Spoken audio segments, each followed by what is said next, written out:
I don't know about you guys, but I'm always a little nervous going into these types of games where the Bulls are playing one of the worst teams in the league, because we've seen it time and time again. The Bulls playing down to their competition throughout this season. They've lost to Detroit twice. They had close calls against the Spurs, Hornets, Blazers. So naturally, when I see a team like the Wizards come to town for the first time, they're going through their own injuries with a lot of people out of the lineup themselves, guys that are playing on two-way deals in this game, and I'm thinking, the Bulls better not blow this one. Not another easy gimme game where they falter, but fortunately, the Bulls made it easy on all of us tonight. They took control of the game early and never looked back, and maintaining a double-digit lead throughout the game, really holding on to a 20-point lead throughout this one. And off of a big night from Chicago's own Ayo Dosunmu, who continues to show that development and maturation Bulls fans have been dying to see. A guy they were able to retain at $6 million a year, put up a career-high 34 points in this game, going 14 for 22 from the floor, 4 for 7 from 3. He was doing what he does best and getting quickly downhill, finishing at the rim. His finishing at the rim has become next level this season. Like, he's always had a quick first step in getting to the basket in transition, but now he's been able to finish with ease, even in the face of contact or with two defenders trailing him, something we were not seeing last season. But not only that, and Billy Donovan had talked about this before, but needing to see him step up as a playmaker and facilitator in creating offense for others, with Coby White being out of the lineup. You've seen his assist numbers go up even before Coby went down, but tonight 9 assists to lead the team in addition to 34 points. And don't forget about his defense as well, of course. Ayo is slowly but surely turning into a legitimate two-way player and has been having an incredible run post All-Star break. I've said this before, but who is going to step up while the Bulls are shorthanded, especially with no Coby White in the lineup for the next few games? And that has been Ayo Dosunmu. He's shown out incredibly well as of late. Speaking of Coby White, by the way, initially when he was diagnosed with that mild hip injury, it was thought he could be back as soon as tonight, but Billy Donovan did say pregame it's more likely that he'll be back by the end of next week, so potentially Wednesday against the Rockets or Friday versus the Celtics.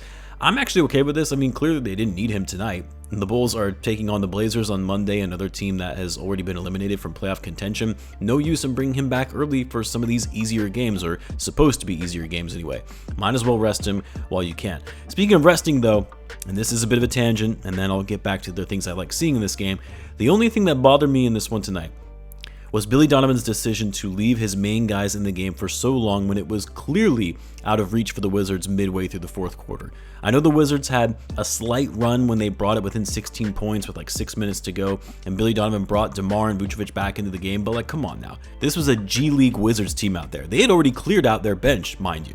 Yeah, they knocked down a couple of threes to bring within 16 points, but those two-way guys were never going to be coming back into this game. The starters should have been out the entire fourth quarter, period.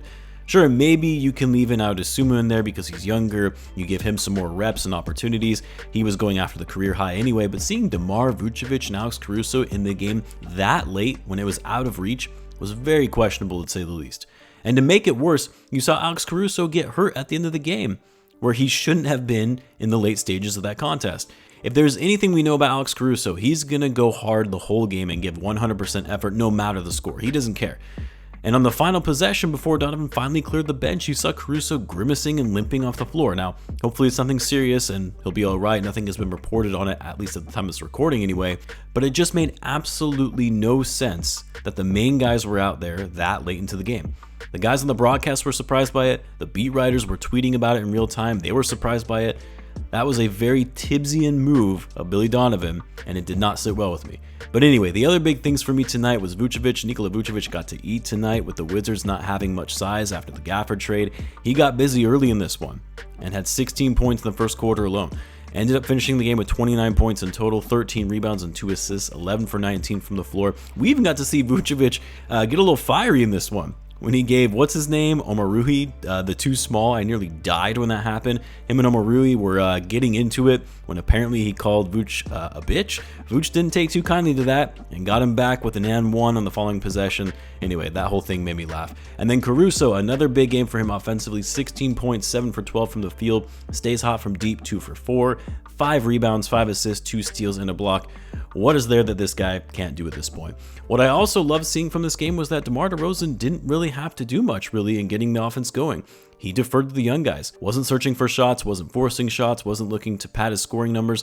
He saw what the guys were doing out there and went to them. He only took 7 shots tonight, finished with 13 points, 4 rebounds, 6 assists, also 2 steals and 2 blocks, and still managed to finish the night with a plus 16. Played 35 minutes, would have been nice to see that below 30 in a game like this, but doesn't really seem to impact DeMar regardless that much. This was the Bulls' largest margin of victory for the season at 29 points. They really needed a get-right game. 33 assists tonight, which I feel like is close to a season high. The Bulls' assist numbers have been going up quite a bit in the second half of the season when they started out as one of the worst passing teams in the NBA. They out-rebounded the Wizards 51-32. They didn't shoot the 3-ball very much tonight and actually got beat by 15 points from behind the arc, but the Bulls weren't really focused on the long ball in this one. They stayed inside and shot 57% from the field overall, 68 points in the paint to the Wizards' 46. So yes, a good game. I'm not going to get overly excited about a game like this because, again, it is the Wizards and a shorthanded Wizards team at that. Like, this is a game you expect them to dominate. I'm just glad they actually did that instead of messing around and making this a close game. Bulls have an opportunity, by the way, to get back to 500. Their next 2 games are against the Blazers and Rockets, although the Rockets have been playing much better recently. They're currently on a 5-game winning streak, but still a team below 500, a team the Bulls should be able to beat and hopefully finally get back to 500 until they play the Celtics. Anyway, let me know what you guys thought of the game. Let me know in the comments. As always, be sure to subscribe, and I will see you in the next one.